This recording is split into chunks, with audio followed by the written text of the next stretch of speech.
Who is next to go under the Tudorscope? Round 1, vote 2. Hello, I'm HG Tudor. Thank you for your votes that were all cast in relation to yesterday's offering. You were given the choices of Tom Hanks, Laurie Vallow, Ricky Gervais, and Michael Jackson. And at the close of voting, which took place earlier today, with 5,300 votes or thereabouts having been cast, Laurie Vallow brought up the rear with 13%, then Ricky Gervais with 19%, Michael Jackson to 24%, but neatly ahead was Tom Hanks with 44% of the vote. So, Mr. Hanks goes through to the next round, who will go alongside the other successful subjects from the following rounds of voting. So with Mr. Hanks decided upon, who's going to be next? Remember, these have all been selected from who you, my valuable viewers, have put forward as suggestions. They're not my suggestions, you've suggested them.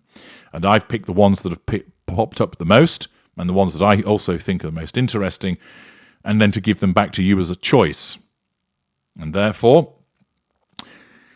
because I've observed that on YouTube I actually have 5 voting options rather than 4, I'm increasing the number that are available for you to vote for. So today, you're going to have 5 people to choose from, drawn from very different backgrounds. So without further ado, let's meet our first subject. Our subject was born in 1938 and is an engineer, economist, and founder of a particular organisation, acting as chairman of that organisation since 1971. He was born in Ravensburg, and his parents had moved from Switzerland to Germany during the Third Reich in order for his father to assume the role of director at Escher Wyss AG, an industrial company and contractor for the Nazi regime. His family was monitored by the Gestapo, which in 1944 also interrogated his mother, who was from Zurich, for speaking with a Swiss accent in public. He was raised Catholic. He's a citizen of Germany, although he has 3 Swiss grandparents and 2 Swiss brothers. He attended 1st and 2nd grade at the primary school in Wädenswil district in Switzerland. After World War II, his family moved back to Germany, where he attended the Swan Gymnasium in Ravensburg until his Abitur in 1957. In 1961, he graduated as a mechanical engineer from Swiss Federal Institute of Technology in Zurich, which awarded him a doctorate in engineering. He was also awarded a doctorate in economics from the University of Fribourg and a Master of Public Administration degree from the John F. Kennedy School of Government at Harvard University. He was professor of business policy at the University of Geneva from 1972 to 2003, and since then has been an honorary professor there. He has authored or co-authored several books. Some consider him to be an evangelist for stakeholder capitalism. The Fourth Industrial Revolution, the subject of a 2016 book he wrote, is an idea he is credited with popularizing. In January 2017, Stephen Poole in The Guardian criticised his Fourth Industrial Revolution book, pointing out that the Internet of Things would probably be hackable. He also criticised this individual for showing that future technologies may be used for good or evil, but not taking a position on the issues, instead offering only vague policy recommendations. The Financial Times innovation editor found the clunking lifelessness of the prose led him to suspect this book was really written by humans, ones who inhabit a strange twilight world of stakeholders, externalities, inflection points, and developatory sandboxes. The political science Klaus Giesen has argued that the dominant ideology of the Fourth Industrial Revolution is transhumanism. In 1971, this individual founded the European Management Forum, which was renamed as the World Economic Forum in 1987. In 2003, he appointed José María Figueres as CEO of the WF, his intended successor. In October 2004, Figueres resigned over his undeclared receipt of more than $900,000 in consultancy fees from the French communications firm Alcatel while he was working at the Forum. In 2006, Transparency International highlighted this incident in their Global Corruption Report. In 2015, the WEF was formally recognized by the Swiss government as an international body. The subject that we'll be examining is Klaus Martin Schwab. Our next subject apparently has a mission which involves the transformation of human suffering to an empowered and authentic life. Those words again, empowerment and authentic. She's the creator of a YouTube series, author of 6 internationally published books, and the artist of lots of paintings. She's created a foundation, which is a non-profit company that enables ideas, goals, and ventures that are aimed at positive world change. She was born in Santa Fe, New Mexico in 1984. Apparently, she was born with a range of extrasensory abilities. It was because of these abilities that she ended up being targeted to become a victim of abuse. In her own words, she stated, "Without the abuse and suffering I experienced, I would be someone who could give you a lot of esoteric information about the universe at large, but who would have no real grasp on the reality of human suffering or how to heal it. I would have only had half the picture of human existence. The gift of my own suffering is that I now have the full picture, and that has drastically changed both what I teach and the way that I teach." Apparently, in her own words, she's recommended for those who want the truth even if the truth hurts. The reality is impartial. It isn't personal. It simply shows you what is so. It would appear that she grew up in northern Utah, deep in the rural Rocky Mountains of the United States of America. That she tells us that she has green eyes and auburn hair, and that she is a type 4, the individualist, with a type 3 wing, the achiever, the combination being known as the aristocrat. That her human design type is reflector. That her love language, the first love language is gifts, and her second is quality time. That her spirit animal is a red fox, and her shadow totem is a blue whale. Apparently, this individual is a huge animal lover and animal rights advocate. She cohabitates with 2 dogs and 1 cat.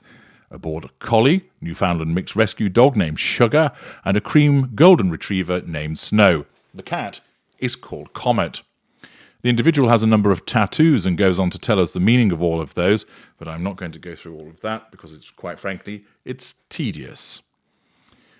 Musical tastes include rap music, primarily gangster rap, hip-hop and trap, electronic music, with a special affinity for ambient electronic and trance. Also loves bossa nova, swing jazz and modal jazz, big band. Also listen to meditation music, salsa music, Celtic music, acoustic guitar, many types of classical music, especially Baroque, movie scores and neoclassical. If you want to know what her favourite holiday is, it's Christmas, and she apparently becomes Santa Claus in December.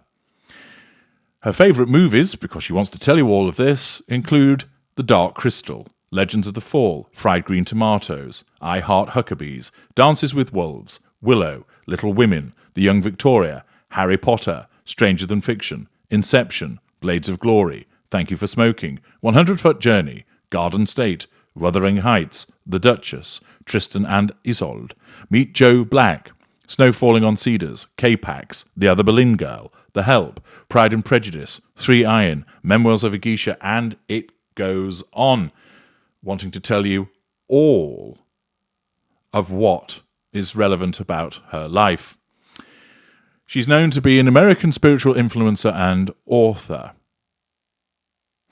A number of publications, including E! Online, The Guardian and the BBC, have noted that this individual's teaching methods on how to manage mental health issues have found to be controversial by her critics, whilst she denies that. Her teachings have been the subject of documentaries and podcasts. She was the subject of a 2017 documentary film, Open Shadow, In 2018, a Gizmodo podcast, The Gateway, ran a 6-part series on this individual and her self-help spiritual teachings on depression and how her techniques process past trauma in order to overcome it. The host explained that this individual wasn't like a regular spiritual leader in terms both of her appearance and how she markets herself. In May 2022, there was a 4-part docuseries on her called The Deep End.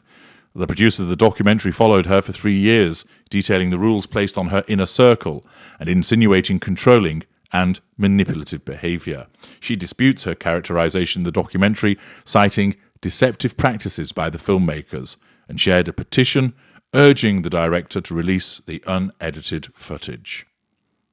The individual, you may well have detected by now, is Teal, Swan. Our next subject was born in 1961 in Norfolk. She was the 4th of 5 children. Her family had been closely allied with the British royal family for several generations. Her grandmothers had served as ladies-in-waiting to Queen Elizabeth, the Queen Mother.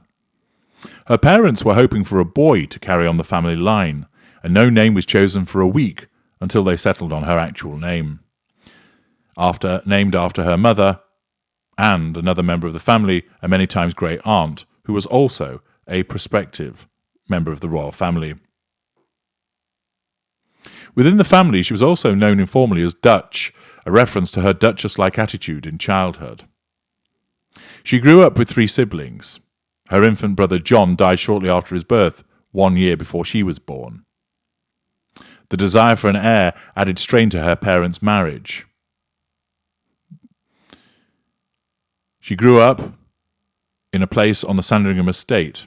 The family leased the house from its owner, Queen Elizabeth II, whom our person called the Queen Aunt Lilibet since childhood.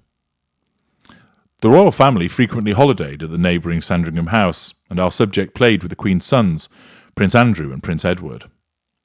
Our subject was 7-year-old when her parents divorced. Her mother began a relationship with somebody else and married him in 1969.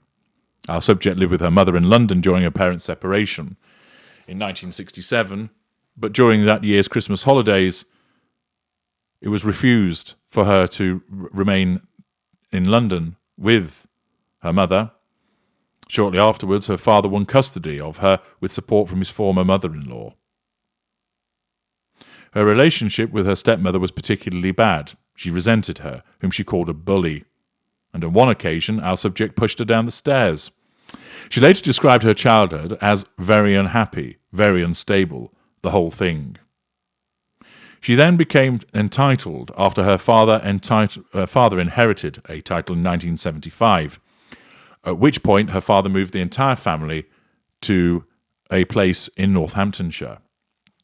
She was initially homeschooled under the supervision of her governess.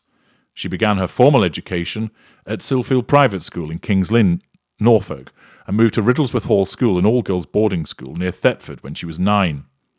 She joined her sisters at Westheath Girls' School in Sevenoaks in Kent in 1973. She did not perform well academically, failing her O-levels twice. Her outstanding community spirit was recognised with an award from Westheath. She left Westheath when she was 16. Her brother recalls her as being quite shy up until that time. She showed a talent for music as an accomplished pianist. She also excelled in swimming and diving and studied ballet and tap dance. She worked for 3 months in 1978 as a nanny, and then, after attending Institut Alpin Vidimanet, a finishing school in Rougemont, Switzerland, for 1 term, and left after the Easter term of 1978. She returned to London, where she shared her mother's flat with 2 school friends. In London, she took an advanced cooking course and worked at a series of low-paying jobs. She worked as a dance instructor for youth until a skiing accident caused her to miss 3 months of work. She then found employment as playgroup preschool assistant, did some cleaning work for her sister Sarah and several of her friends, and acted as a hostess at parties.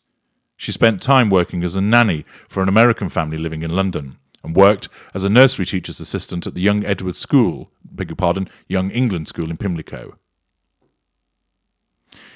In July 1979, her mother bought her a flat in Earl's Court as an 18th birthday present, and she lived there with 3 flatmates until the 25th of February 1981. She met a particular individual when she was 16 in November 1977. He was then 29 and was dating her older sister, Sarah. She and this individual were guests at a country weekend during the summer of 1980, and he took a serious interest in her as a potential bride.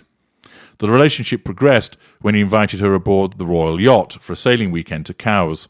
This was then followed by an invitation to Balmoral Castle to meet his family. She was well received by the Queen Mother and the Duke of Edinburgh. She was then courted in London, and he proposed on the 6th of February 1981 at Windsor Castle, and she accepted, but their engagement was kept secret for 2.5 weeks. Their official engagement was announced on the 24th of February 1981. She then left her occupation as a nursery teacher's assistant and lived for a short period at Clarence House, which was the home of the Queen Mother. She then lived at Buckingham Palace until the wedding, where apparently her life was incredibly lonely. She was the first English woman to marry the first in line to the throne since Anne Hyde married the future James II over 300 years earlier. And she was also the first royal bride to have a paying job before her engagement. The 20-year-old lady became the Princess of Wales when she married Charles on the 29th of July 1981.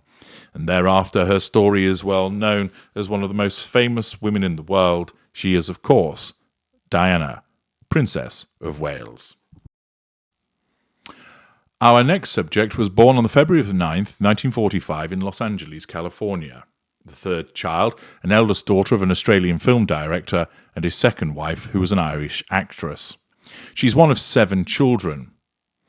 She was raised in Beverly Hills in a strict Catholic household. She was described by her family as an eccentric and imaginative child, and would occasionally put on performances with toy daggers and fake blood for passing celebrity tour buses. Just aged 2, she made her film debut in a short documentary. She attended Catholic parochial schools in Los Angeles for her primary education. Aged 9 years, she contracted polio during an outbreak, reportedly affecting 500 people. She was placed in an isolation ward for 3 weeks, and later said the experience marked the end of her childhood. In 1958, her family temporarily relocated to Spain, where her father was filming. She made a brief uncredited appearance in the film. In 1958, she and her sister were sent to a convent-operated boarding school in Surrey, in England, while her father completed post-production to the film. On October 28th, her eldest brother died in a plane crash near Pacolma, California. After his burial, she returned to boarding school in Surrey. Her family temporarily lived in the London Park Lane Hotel before renting a home in Chelsea. Her father began drinking heavily, which strained the marriage. In her memoir, our subject recalls witnessing violent arguments between her parents while visiting their Chelsea residence. When our subject was 16, she returned with her family to the United States and continued her education at an all-girls Catholic school in Los Angeles. During this time, her parents were struggling financially, and her mother relocated to New York City to act in Broadway productions. Her father remained in California, where he died the following year of a heart attack when she was 17 years old. The family was left with little money after her father's death, prompting her to begin working to help support herself and her siblings. She initially found work as a fashion model. She began in theatre as a replacement in a New York stage production of The Importance of Being Earnest. She has been in a number of films and has been nominated for BAFTAs and a Golden Globe. She was in a relationship with an actor-director from 1980 to 1992 and appeared in 13 of his 14 films over that period. She received numerous critical accolades for her performances in several of his films, including Golden Globe Award nominations for Broadway Danny Rose, The Purple Rose of Cairo and Alice, and a BAFTA nomination for Hannah and Her Sisters. In 1992, following a visit by this individual in her country house, she was told by her daughter that there was an incident of sexual abuse. The subject brought her child to the paediatrician, who informed the police that the individual concerned had sexually assaulted their 7-year-old adopted daughter. The individual was never charged with a crime and has vigorously denied the allegation. These claims received significant, renewed public attention in 2013 after the child recounted the alleged assault in an interview that year. Since the 2000s, this person has made occasional appearances on television, including a recurring role on Third Watch, has had supporting parts in such films as The Omen, Be Kind, Rewind, and Dark Horse. She's known for her extensive work as a UNICEF Goodwill Ambassador. She is involved in humanitarian activities in Darfur, Chad, and the Central African Republic. In 2008, Time magazine named her one of the most influential people in the world. She has been married before to Frank Sinatra and Andre Previn, and has 14 children. She is Mia Farrow.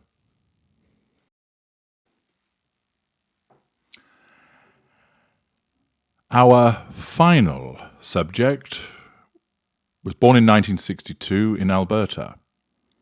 He grew up in a small town in the northwest of the province. He was the eldest of 3 children.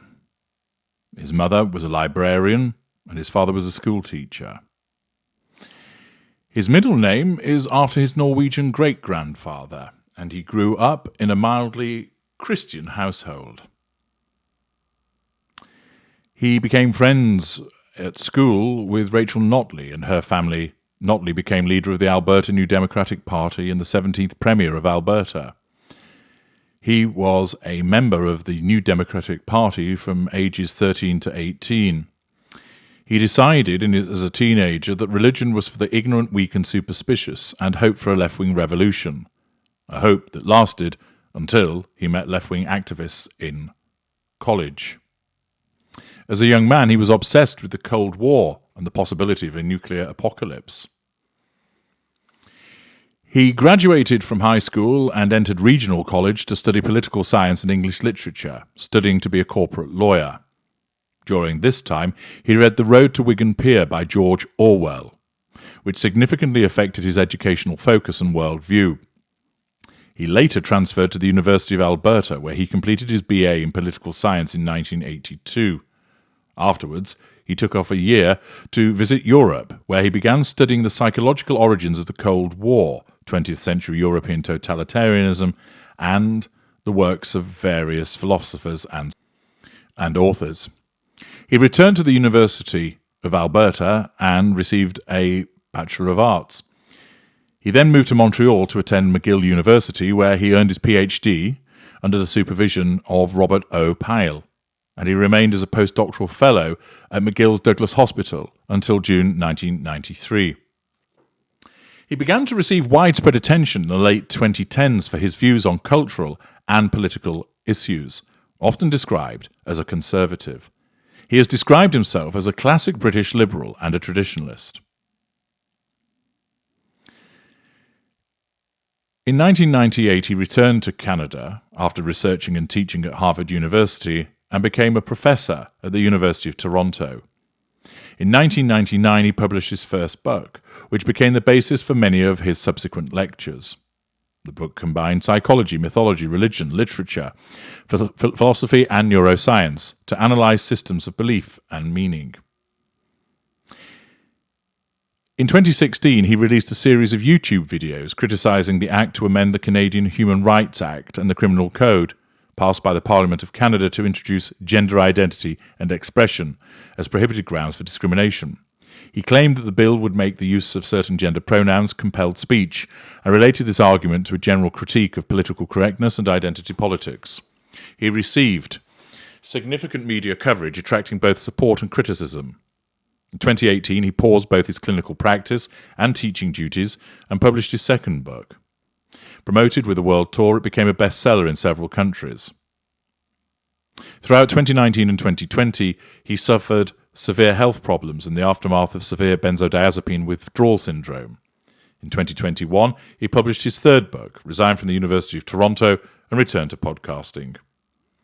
In 2022, he signed a content distribution deal with the conservative media company The Daily Wire and became Chancellor of Ralston College. He is Jordan Peterson. Accordingly, that concludes our 5 subjects in this second vote. You will shortly be able, in the community section of this channel, I'll repeat that for those who are hard of understanding, the community section of this channel, for the purposes of casting your vote to determine who you would like to go through to the next round. So there are your choices. Teal Swan, Klaus Schwab, Diana, Princess of Wales, Mia Farrow, and Jordan Peterson. Do feel free to comment in the, oddly enough, comments section with your observation about the choices. And thank you for contributing. I'm HG Tudor. Thank you for listening.